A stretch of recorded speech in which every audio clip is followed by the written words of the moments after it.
안녕하십니까. 오늘은 러시아, 미국, 한국, 중동에 대한 이야기를 좀 드리겠습니다. 트럼프가 푸틴에게 오데사를 넘긴다, 이런 루머가 흘러나오고 있습니다. 한국의 유치한 대러시아 인식 수준, 그리고 미국의 대공황, 이것이 올지는 모르겠습니다만 가능성은 좀 있습니다. 이것을 막기 위해서 전쟁을 일으킨다, 이런 설도 있죠. 그리고 중동전이 지금 재발했습니다. 그 배경에 대해서 말씀을 좀 드리겠습니다. 먼저 여러분들 영화 기억나시죠? 말죽거리 잔혹사입니까? 여기에서 이런 대목이 나옵니다. 학교에 이제 일진들이죠. 그런데 부모들은 잘 산다고 합니다. 말죽거리니까 이제 강남입니다. 그런데 이제 학교에 좀 가난한 아들, 식모 아들, 이 친구들 집 식모로 일하는 어머니의 아들, 걔가 이제 친구 같습니다. 그래서 이제 괴롭히는데 이때 권상우가 나서서 빠방빵 하는 거죠. 그런데 여기서 이제 일진이 말하는 식모 아들, 가난한 집 아들입니다. 물론 이 가난한 집을 멸시한다, 이것은 한국만의 현상은 아닙니다. 이 영국 같은 경우는 애들이 이제 조크할 때 peasant, 이 농노죠, 농민입니다. 소작농. 너는 이제 peasant, 이런 이야기 자주 합니다. 미국 애들도 그런 표현 씁니다. 가난한 집 애다, 이런 식으로 놀리는 거죠. 일상적으로는 금기 시대지만은 농담조로 이런 표현을 씁니다. 가난과 멸시, 이것은 바로 연결이 됩니다. 러시아는 이제 한국에게 가난한 나라, 이런 식으로 알려져 있죠. 반대로 미국이나 서유럽은 부자 나라, 천조고, 그 서구 문명의 나라, 이런 식으로 이제 숭배를 합니다. 그런데 이제 미국이나 서구를 대할 때 한국인들의 기본적인 어떤 감정, 이것은 쟤네들은 잘 사니까 조금 뜯어먹어도 되겠지, 이런 생각을 하는 거죠. 한국이 어려우면은 항공모함 보내줘. 항공모함이 안 오면은 왜 항공모함 안 보내줘. 미국이 한국을 버렸다, 이렇게 이제 화를 냅니다. 여기서 좀 웃기는 기사 하나를 봤는데, 미국 여행 필수품으로 대한민국 병사들이 이제 전역을 하면은 그 다음에 전역증을 받죠. 여기 뒤에 이제 영문으로 쓰여 있다고 합니다. 이것을 들고 미국에 가서 할인을 받는다. 극장이라든가 어떤 이제 국립공원 이런 데 가면은 얼마 정도 이제 할인을 해줍니다. 베테랑 할인이죠. 자, 그런데 이 한국 것을 들고 미국에서 할인을 받는다. 미국은 이런 것을 인정해 주지 않습니다. 잠깐 말씀드리겠습니다. 뭐시기요? 국제 뻥거지네. 남의 나라 가서 전역증 들이밀고 할인을 받는다. 미국 애들 까막눈 천지입니다. 그래서 영어로 된 거 이렇게 전역증 내밀면은 이게 한국인지 미국인지 그런 거 일단 보지 않습니다. 베테랑이라면 그래 알아서 할인해주고 이러는 거죠. 한국 애가 요즘 한국 사람들 영어도 잘하니까 그럴 수도 있고, 또 영어를 조금 못해도 미국에 영어 못하는 사람 많으니까 그러고, 또 에이시안들 무시하면은 인종 차별했다, 이런 소리 듣기 싫어서 그냥 이제 깎아주는 겁니다. 공식으로는 안 되죠. 미국이 공식적으로 인정해주는 외국 군인 베테랑은 월남전이나 이라크전처럼 미국 주도 전쟁에서 전투병으로 참전한 외국군밖에 없습니다. 그것도 미국 영주권자 이상이죠. 미국 영주권이 있으면은, 자, 과거에 이제 월남전에 참전했던 한국군 이제 교포들이 있습니다. 그분들은 지금도 미군과 함께 똑같이 이제 보훈 혜택을 받습니다. 그래서 이제 베테랑 병원 가서 이렇게 치료도 받고 이런 것을 하는 거죠. 그 외에는 불가능합니다.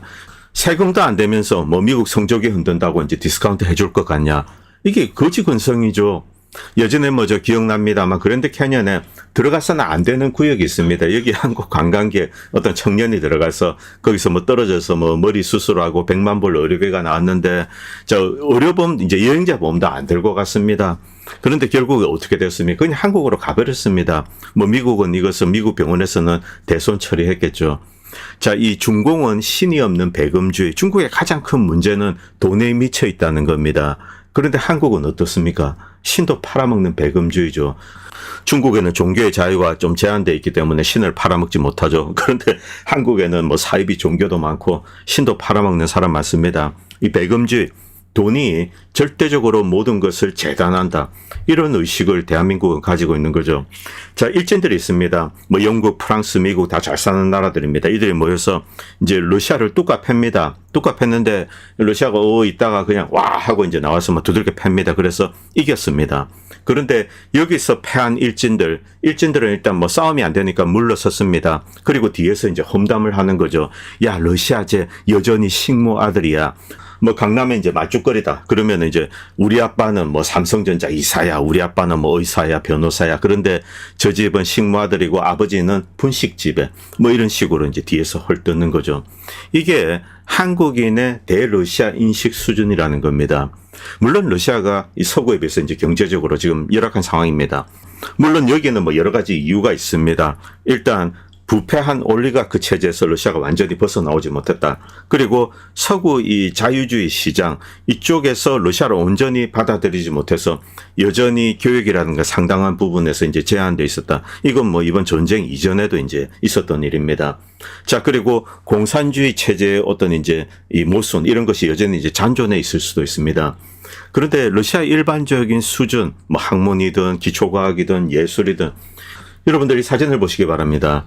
소비에트 시절에 고등학생들 고등학교에서 캘큘러스를 가르쳤는데 이런 내용을 가르쳤다고 합니다. 이것은 영어로 번역된 소비에트 교과서입니다. 이 책 자체는 두껍지는 않습니다만 자, 매우 어려운 내용을 가르치고 있는 것을 우리가 알 수 있죠.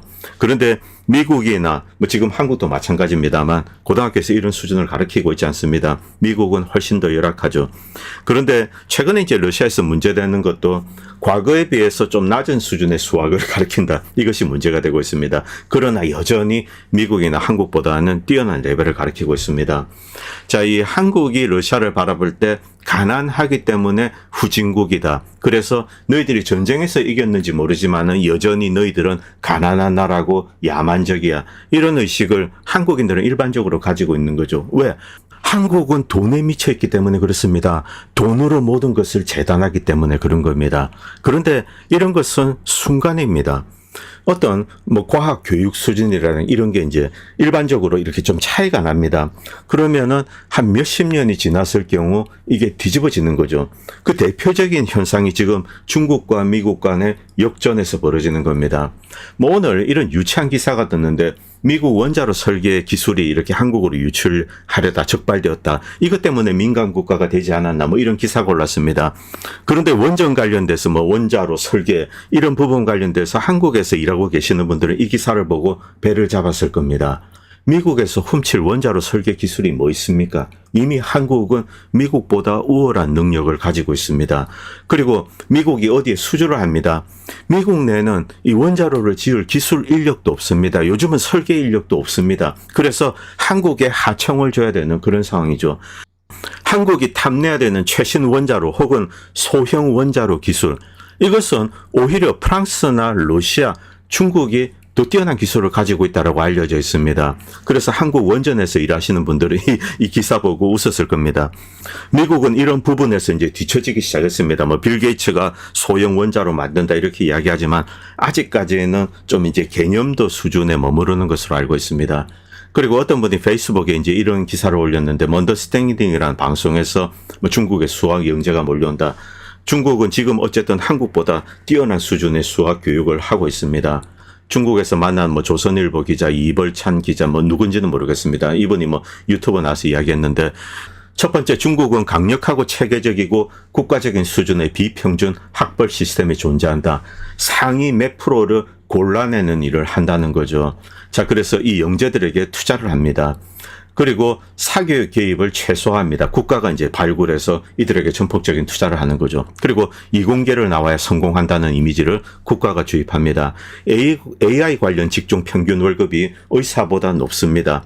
그리고 최상위 과학자들 연봉은 4억에서 10억 정도, 중국 기준에서는 상당히 높은 금액이죠. 자, 그리고 평준화를 배격합니다. 사람 위에 사람이 있다는 이런 차별을 당연시하는 거죠. 오히려 한국 교육이 지금 평준화로 달려가고 있습니다. 천재들을 키우는 시스템이 존재한다. 그런데 우리가 서구 사회도 깊숙하게 들여다보면 미국 역시 이런 소수의 엘리트를 뽑아내는 시스템은 여전히 존재합니다. 그리고 프랑스나 뭐 독일도 있다고 생각합니다. 이런 국가들, 잠재력이 있는 국가죠. 이런 국가들은 여전히 중국이 현재 하고 있는 이런 이제 제도를 유지하고 있는 거죠. 그리고 러시아 역시 마찬가지입니다. 오히려 한국이 이 평준화한 다음에 좀 누르는 그런 경향이 있죠. 그리고 똑똑한 애들은 의사로 이쪽에 계속 몰려가게 됩니다. 결국 이런 현상이 한 20년, 30년 지나가게 되면 한국은 자연스럽게 도태가 되는 거죠.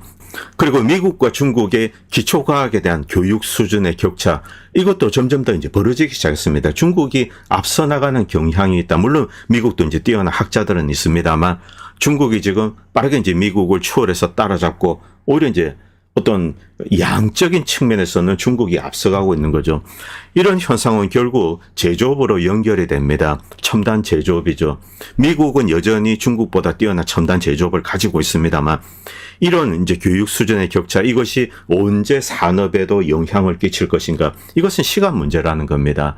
이 사진에 나오는 것은 이제 BYD의 이 쨍주에 있는 공장입니다. 공장의 규모가 네바다에 있는 테슬라 기가 팩토리, 이것의 10배에 해당된다고 합니다. 자, 이 산업력의 격차. 그리고 가능성은 뭐 극히 낮지만 중국과 미국 사이에 전쟁이 터진다. 이때 미국은 중국이 생산하는 이 무기 제조 수량, 여기에 턱없이 부족한 거죠. 게임이 되지 않습니다. 결국 이런 교육의 차이, 이것이 국가의 미래를 결정하는 겁니다.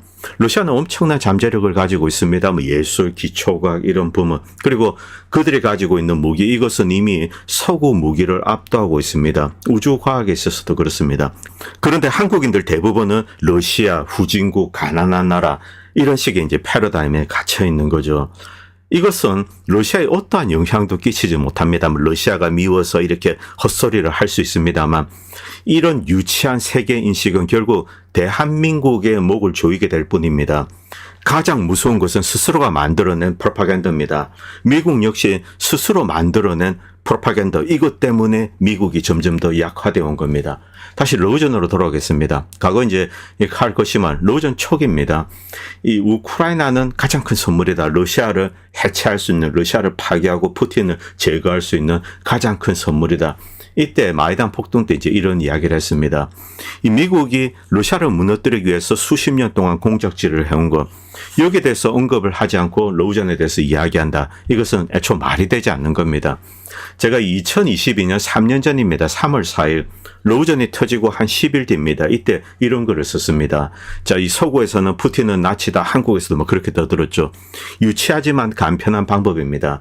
러시아가 공식적인 미국의 적이니 자, 나치만 꺼내들면 미국의 이제 도덕적 우월성이 확보된 것 같습니다. 러시아 민족은 천년을 자신의 대지에서 뿌리박고 살았습니다. 그 대지에 대한 애착은 우리 상상을 넘었습니다. 러시아는 앵글로색슨과는 달리 세계로 이렇게 뻗어나간 민족이 아닙니다. 식민지 국가를 건설한 적도 없습니다. 물론 팽창은 했습니다. 이 위대한 러시아 작가의 작품을 보면은 대지의 혼, 러시아 영혼, 이것 서구 문명이 고안한 정치 이념과는 차원이 다른 겁니다.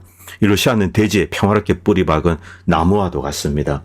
그런데 이들은 공격을 받으면 광기 어린 야수로 돌변해서 지옥을 만들어버리는 거죠. 러시아는 가만히 있는데 먼저 서구가 침공을 합니다. 그리고 러시아인들이 이제 들고 일어나는 거죠. 그때마다 러시아는 커졌습니다. 이 러시아의 팽창, 이것은 먼저 공격을 받고 여기에 대응하면서 적들을 파괴하고 그 다음에 러시아가 점점 더 커지게 된 거죠. 이것이 러시아가 지금까지 흘러온 과정입니다. 러시아는 19세기까지 많은 전쟁과 연루되었지만 성공보단 대응하는 방어가 주류였습니다. 그리고 확장도 주변 복속을 넘지 않았습니다. 물론 소비에트 시절은 다릅니다. 그런데 소비에트 이꼬르 러시아라고 규정할 수는 없습니다. 이 소비에트는 국제적인 공산주의 이념 집합체로 당시 세계 개입은 민족이 아니라 국제적인 이념에 기반했습니다. 소비에트는 종주국이었죠. 그리고 소비에트 권력 집단에는 수많은 민족이 모여 있었습니다. 스탈린, 그루지아, 고르바초프, 우크라이나는 이것은 아니라고 합니다. 고르바초프는 이렇게 러시안이라고 합니다. 그러나 많은 우크라이나인들이 소비에트 권력 집단 안에 있었습니다. 수많은 핵심 실세들이 유태인, 독일계, 핀란드, 핀족이죠. 그리고 카자흐스탄, 다민족 지도부였습니다. 폴리시도 있습니다. 그런데 소비에트와 이념은 몰락했고 러시아는 이제 민족국가로 돌아왔습니다. 러시아는 30년 전입니다. 우크라이나와 그루지아 경우 나토의 편입을 시도하지 않겠다고 국제적으로 30년 전에 약속을 받아내고 그 다음에 제국을 해체했습니다. 그리고 동독도 서독에 줬죠. 200년간 러시아 영토에 있던 우크라이나를 이제 독립시켜 줬습니다. 그 이전에 우크라이나라는 나라는 존재하지 않습니다. 그 영토엔 러시아 3분의 1이 평화롭게 살아왔습니다. 러시아어를 사용하는 주민들 이런 거 다 합치면은 훨씬 많죠. 이런 약속을 어긴 국가가 바로 미국입니다. 미국이 턱 밑을 파고들어 반러 정권을 구축하고 체계적으로 러시아를 살해하고 축출하여 거대 반러 국가로 개조하려는 노력을 추진해 왔습니다. 그리고 첨단 무기로 무장한 반러 국가를 만든 다음에 궁극적으로 러시아를 찌르겠다, 전쟁을 일으키겠다. 이것이 네오콘의 목표였죠. 물론 서유럽 입장에서 핵탄두 7,000발을 가진 러시아 무섭습니다. 이 러시아가 없어지면은 미국이나 서구는 세계를 지배할 수 있습니다. 그래서 이제 이런 일을 한 거죠. 그런데 푸틴 정권이 무너지고 러시아는 쪼개지고 그다음에 어떤 일이 일어날 건지 모릅니다. 이 남아있는 핵탄두가 어디로 흘러갈지 아무것도 모르는 거죠. 그런데 한 가지는 분명합니다. 러시아인들은 위기가 감지되면은 생사를 초월한 야수로 돌변합니다. 그래서 수많은 학자들이 러시아를 건드려서는 안 된다, 이렇게 조언을 남긴 거죠. 지난 20년의 미국의 공작 그리고 일련의 사건들, 이것은 러시아라는 최대 단일 민족 국가를 노리는 카림을 이제 러시아인들은 자각을 했습니다. 그리고 일어나고 전쟁이 시작되었습니다. 사회와 경제도 이제 규제된 전쟁터지만 국제사회와 외교는 통제되지 않는 전쟁터입니다. 그리고 전쟁은 명백한 국제적인 수단으로 인류의 역사와 함께 왔습니다. 싫든 좋든 그것이 현실이고 미국 역시 독자적인 결단에 의해서 전쟁을 수행해 왔습니다. 러시아와 비교가 되지 않을 많은 전쟁을 미국은 실제로 일으켰습니다. 그리고 직간접적으로. 미국은 서구에 이제 지성이 모여서 국가 시스템을 설계하고 헌법을 만들고 그리고 침략과 전쟁을 통해서 만들어진 나라입니다. 이 멕시코 시티까지 함락하고 지금의 이제 이 아리조나, 캘리포니아 이것을 먹었죠. 그 다음에 이제 텍사스는 나중에 들어왔습니다. 그리고 괌, 하와이, 전쟁을 통해서 결국 다 복속한 땅입니다. 가려져 있지만 이 미국 원주민에 대해서 이제 미국의 기본적인 정책은 학살과 절멸에 가까웠습니다. 식민지로 출발한 나라들 중에서 사이즈가 어느 정도 되는 나라들, 미국만큼 잔혹하게 이 원주민을 절멸로 이끈 나라는 없습니다. 과거 사례를 꺼내서 이제 미국의 도덕성을 공격하는 것이 아니라 전쟁은 역사의 한 부분이라는 것을 말하고 싶은 거죠. 대부분의 미국인들은 중동 지역에서 이제 전쟁이 터지고 수백만이 죽어도 미국에서 이 풋볼 보고 콘서트 가고 즐겁게 살아갑니다. 컴퓨터로 이제 이 드론으로 폭탄을 떨어뜨려도 농담을 주고받을 수 있는 그런 나라에 살고 있는 거죠. 그런데 이런 나라에서 이 러시아가 침공해서 절대악이다, 이런 이야기를 하는 것은 유치하다는 겁니다. 그리고 이제 3년 전이지만 이런 이야기를 했습니다. 미국과 서유럽은 궁극적으로 러우전에 이제 개입할 거다. 반러 인구들만 모아서 서부에 별도의 우크라이나를 만들겠죠. 이 전쟁의 승패는 뻔합니다. 당시에도 러시아는 이기게 되는 겁니다. 그리고 러시아는 노브러시아를 복원할 가능성이 높습니다. 그런데 미국과 서유럽 그리고 대한민국에 있는 사람들도 마찬가지입니다. 주제넘게 도덕적인 잣대를 들이대지 말라는 겁니다. 자유나 민주주의 이름으로 증거를 조작해서 시리아 화학무기 조작이죠. 그리고 소금통이죠. 소금통을 흔들면서 이라크 침공해서 100만 명을 죽음으로 몰아갔습니다. 최소한 도덕적인 훈계를 하고 다니려면 내 뒷마당은 치우고 하는 것이 맞죠. 푸틴은 나치니 참전하자, 한국에도 루소포비아도 이렇게 막 떠들었습니다. 유치한 대러 인식 수준을 가지고 있는 사람들이죠. 그리고 푸틴은 독재자니 푸틴만 제거하자, 그러면 러시아인들이 좋아하겠지. 러시아 국민들에게 물어봤습니까? 웃기는 이야기입니다. 내 눈에는 러시아는 명백하게 미국 서유럽과의 군사적, 외교적, 국제적 패권 다툼의 일환으로 침공을 했습니다. 이제 러시아는 들고 일어나서 미국과 서유럽에 대항해서 이제 싸우는 겁니다. 여기에는 도덕적 면본 따위는 존재하지 않습니다. 서구가 러시아를 파괴하기 위해서 덤볐기 때문에 러시아는 여기에 대응하는 거죠. 진짜 전쟁이 터진 겁니다. 미국인이든 한국인이든 여기에 유치한 도덕관을 가지고 따따붙다 하지 말라는 겁니다. 역사적으로나 국제적으로 러시아 영역이다 이렇게 인정을 하고 불개입을 약속하고 사인까지 했습니다. 그런데 이 남의 구역에 와서 공작질을 해온 거죠. 수십 년 동안. 그리고 펜타곤이 우크라 부패한 관리에게 뇌물을 주고 20억 불이나 들여서 구소련 바이오랩을 개조해서 이 바이러스, 이 패토진의 게인 펑션 연구를 했습니다. 미친 짓이죠. 이것의 진실도 결국은 드러날 겁니다. 그리고 러시아는 비밀을 알고 있을 것으로 생각합니다. 그러나 여전히 이제 이렇게 책상 서랍에 두고 있는 거죠. 그리고 서구는 어떤 짓을 하고 있는가? 이 시리아의 알졸라니, 아이시스 알카에다입니다. 이들에게 이 58억 유로죠. 뭐 하나로는 한 7조 정도 됩니다. 이 정도의 자금을 지원하겠다 이러고 있습니다. 이들은 지난주에 알라위티 지역에서 1000여 명에 가까운 사람들을 학살했습니다. 이 알졸라니 이들 무리. 이것이 서구의 현실이죠. 지금 소유럽에서 헛소리 떠들어도 그것은 다 X 소리에 지나지 않는 겁니다. 그리고 인도의 모디 총리가 젤렌스키에게 이런 충고를 했다고 합니다. 우크라이나는 전쟁에서 절대로 러시아를 이길 수 없다. 세상에 아무리 많은 사람이 당신이 이제 젤렌스키나 우크라이나를 돕는다고 나서고 이렇게 해도 러시아를 꺾을 수 없다. 전장에선 해결책이 나오지 않는다. 이렇게 과거에 모디 총리가 젤렌스키에게 충고를 했다고 합니다. 모디 총리는 현명한 사람입니다. 그리고 보리스 존스가 이 비극을 끌고 오는데 주역입니다. 우크라이나에 백몇십만의 사람을 죽도록 만든 그 장본인입니다. 그런데 이 친구가 언론에 나와서 자기 잘못이 아니다 이런 식의 변명을 했습니다. 여기서 민스크 협정을 준수하지 않은 것, 그래서 이제 결국 전쟁이 터졌습니다. 보리스 존슨은 젤렌스키 주변에 있는 네오낙지들, 극단적인 민족주의 세력들, 이들이 타협하지 않을 거기 때문에 전쟁이 일어났을 뿐이다. 민스크 협정을 이제 준수하는데 거부했다. 이런 식으로 우크라이나 내에 있는 네오낙지에게 책임을 돌리고 있습니다. 그런데 우크라이나 내에 있는 이제 네오낙지들, 이들도 이제 디테일하게 들어보면은 극렬한 애들은 갈리시아 출신들입니다. 그리고 뭐 키예프나 이 서부 이쪽 지역이죠. 이쪽 지역에 있는 애들은 본질적으로 자신이 슬라브 민족이다 이런 인식 자체를 가지고 있지 않습니다. 그리고 우크라이나라는 단어에 대해서도 전혀 다른 생각을 가지고 있습니다. 슬라브인이 아니고 서쪽 지역의 경우는 자신들은 아리아인의 후손이다 이런 망상에 쩔어 있는 겁니다. 고결한 유로피안의 피가 자신 몸에 흐르고 있다. 서부 유럽입니다. 이런 식으로 생각을 하는 인간들이죠. 그런데 이런 이념에 사료를 주고 키워왔던 나라가 바로 영국, 프랑스, 독일 같은 나라들이죠. 네오낙지는 이들이 만든 사생아입니다. 그런데 보리스 존슨은 전쟁의 책임을 이 우크라이나인에게 넘기고 있습니다. 아주 이 졸렬한 인간입니다.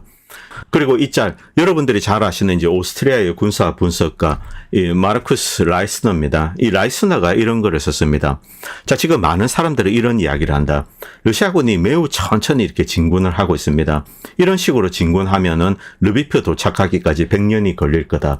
그런데 이것은 상황을 오해한 데서 비롯된 거다. 이 전쟁은 소모전이다. 한쪽의 자원이 갑자기 고갈되면은 전선의 상황은 순식간에 바뀐다는 겁니다.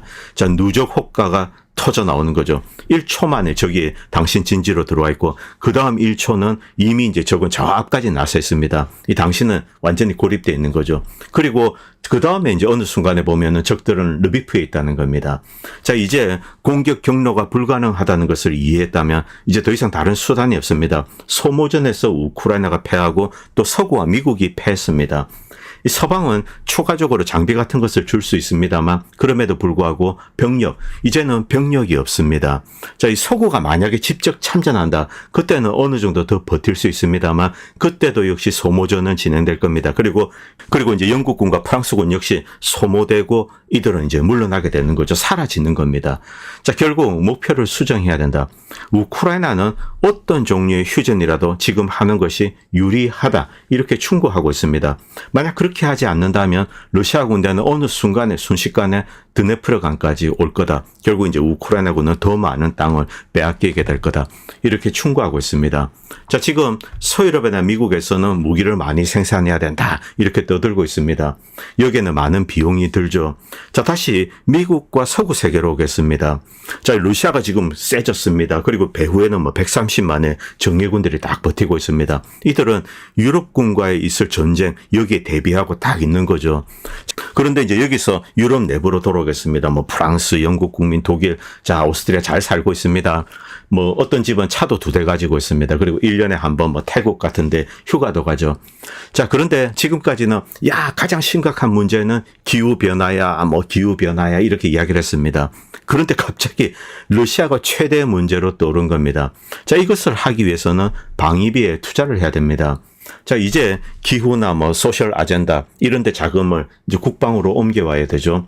그런데 지금 이제 서유럽에 있는 국민들을 봅시다. 자, 지금 러시아와 전쟁 준비를 해야 되는데 너 차 2대 있는데 한 대는 우리 줘야 되겠어. 그리고 올해 휴가 없어. 월급 깎을 거야. 전기세 오를 거야. 자, 그리고 많은 세금, 복지 혜택은 줄이고 이 세금은 무기 만드는 데 사용될 거야. 여기에 동의할 서유럽 국민들, 그리고 뭐 오스트리아 같은 뭐 중부 유럽 이런 국가들의 국민들 과연 몇 명이나 될까요? 없다는 겁니다. 러시아와의 전쟁 자체를 아직까지도 이제 그 가능성조차 인식하지 못하는 사람들이 대부분입니다. 우리가 왜 도대체 러시아와 싸워야 돼? 자, 이런 상황에서 방위비에 대한 투자가 제대로 될 것인가? 안 되는 거죠. 그래서 서유럽에서 계엄령 이야기가 지금 계속 나오고 있는 겁니다. 자, 그리고 이제 트럼프 대통령은 푸틴과 이제 전화를 했다고 합니다. 이것은 공개적으로 한 겁니다. 이 영상까지 이제 백악관에서 보여주었는데 어제 있었던 통화는 별도로 이런 여러 통화를 했다 이런 내용은 뭐 백악관에서 과거에 공개했습니다. 어떤 이야기가 오고 갔는지 이런 것은 모릅니다. 실제 통화하는 장면 이것도 이제 백악관에서 연출을 했죠. 협상이 잘 진행되는 것처럼 보여주기 위한 뭐 쇼라고 생각합니다. 뭐 미국 역시 이제 고민이 많을 겁니다. 이 로우전에서 미국이 할 수 있는 것은 이제 거의 없습니다. 물론 추가적으로 무기는 줄 수 있습니다만 무기를 줘서 전쟁을 끌게 되면은 이 우크라이나는 더욱더 많은 영토를 상실하게 됩니다. 그리고 미국의 체면에 이제 큰 손상이 되죠. 자, 그리고 결국 우크라이나는 무장 해제될 겁니다. 그것보다는 중립인 상태로 이렇게 두는 것이 그나마 이제 이 버퍼 구실을 하도록 하는 게 이게 뭐 미국이나 서유럽이 유리하지 않을까. 일단 이런 생각을 먼저 이제 미국이 하고 있는 겁니다. 여기서 이 암체 워르드가 이제 좋은 글을 썼었는데 앞으로 어떤 일이 있을 것인가. 여러분들 이제 차입을 들여다보면서 점치는 거, 이건 뭐 일본에 있다고 합니다. 저는 잘 모르겠습니다만. 자, 그런데 이제 암체워르드가 잠깐 이제 이런 것을 해보자. 미래를 좀 점쳐보자. 이런 글을 썼습니다. 미국과 러시아 사이 협상이 어떻게 진행될 것인가.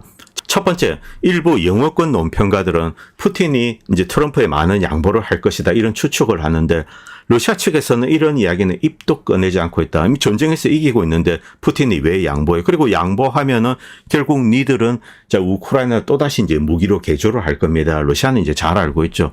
그래서 전쟁의 고비를 늦추지 않고 있습니다. 그리고 트럼프가 갑자기 이란에 대해서 이제 극도의 호전적인 태도를 보였습니다. 만약 러시아와 어떤 종류의 대결이 임박했다면 미국이 자 이란에 대해서 집중할 만큼 그런 전략적인 여유를 가진 상황이 아닙니다. 그래서 이 트럼프와 푸틴 간의 대화가 이것이 좀 순조롭게 진행되는 것이 아닌가 이런 예측을 하고 있는 거죠. 그리고 세 번째, 그렇게 하기 위해서는 미국은 많은 양보를 해야 됩니다. 일부 유출 정보, 여기서 우크라이나 흑해 접근권이 나옵니다. 흑해 접근권, 지금은 오데사밖에 없습니다. 그리고 니콜라이프가 있습니다. 그런데 이것을 러시아 손에 넘긴다. 만약 이것이 사실이라면 영국과 프랑스가 난리가 날 겁니다. 현실적으로 그렇습니다. 만약에 중립화하고 재선을 해서 민주적인 정부가 들어선다. 이때 이 오데사에 있는 주민들이 투표를 할 겁니다. 이때 자연스럽게 러시아를 선택하게 되는 거죠. 더 이상 막을 수가 없다는 겁니다. 자, 그래서 아예 이것을 넘기고 큰 양보를 받아낸다. 그 양보라는 것은 이 미국의 경제적인 이익에 도움이 되는 걸 겁니다. 여기서 자포로치아 핵발전소 이야기가 나오고 있습니다. 이거 제가 과거에도 방송을 만들었는데 3년 전입니다. 이 자포로치아 핵발전소에 미국이 이제 여기에 갖다 둔 플루토늄이 있다. 이런 이야기는 과거에도 있었습니다. 그 양이 무려 뭐 수백 톤, 1000톤에 가깝다. 좀 믿어지지 않는 그런 양인데 금액으로 환산하면은 100조가 넘는다고 합니다. 도대체 이것을 왜 여기에 두었을까? 여기서 미국이 나중에 이제 여기서 핵무기를 생산하는 겁니다. 그 다음에 러시아 밑에 배치를 하는 거죠. 그렇기 때문에 러시아가 이곳을 먼저 점거를 했다. 그리고 이 미국의 플루토늄이 있다. 여기에 대해서 러시아는 이야기를 하지 않았습니다. 입도 꺼내지 않고 아직까지 여전히 이제 점령하고 있습니다. 여기에 대해서는 많은 것이 지금 미스터리인데 푸틴이 이 핵발전소 이야기를 했습니다. 이것은 단순히 전력 생산과 관련된 것이 아니라 다른 어떤 내막이 있을 것이다. 지금 우크라이나는 핵무장을 하겠다 이렇게 막 이야기를 하고 있습니다. 그런데 핵무장을 하기 위해서 이 발전소가 필요하다고 합니다. 그런데 트럼프가 이 발전소를 이제 러시아와 공동 관리하자. 그리고 생산하는 전력도 쉐어하자. 이런 이야기를 했습니다. 이것을 미국이 차지하겠다는 거죠. 러시아와 이제 반분을 하는 겁니다. 일단 우크라이나의 핵무기 제조를 막고 그다음에 여기에 보관되어 있을지 모르는 미국의 플루토늄 이것도 다시 이제 미국이 러시아로부터 돌려받는 거죠. 자, 그리고 다섯 번째, 이 트럼프가 크림반도에 대한 러시아 주권을 인정한다. 공식적으로 인정을 하는 겁니다. 그리고 이제 유로에도 그렇게 해라고 이제 압력을 가하는 거죠. 그리고 여섯 번째, 유럽이 제안한 평화유지군, 유럽군을 직접 보내는 겁니다. 이것은 러시아 측에 의해서 즉각적으로 거부되었고, 미국은 여기서 이제 토를 달지 않았다. 이런 루머가 지금 들려나오고 있습니다. 그리고 러시아 측은 뭐 인도군이라든가 뭐 중국군, 다른 이제 이 중립국의 군대가 온다. 이것은 받아들일 용량이 있다. 이렇게 이야기를 했다고 합니다. 뭐 이 이야기는 어떻게 진행되는지 아직은 모르겠습니다. 이 결국 러시아와의 전쟁을 끝내기 위해서는 러시아에 많은 것을 양보를 해야 되는데 여기서 이제 이 오데사 이야기가 나오는 거죠. 자, 트럼프 행정부 입장에서는 지금은 찬성을 해야 되는 그런 상황입니다. 만약에 이대로 두게 되면 러시아는 여름 공세를 하게 됩니다. 그리고 우크라이나는 완전히 고갈된 상태죠.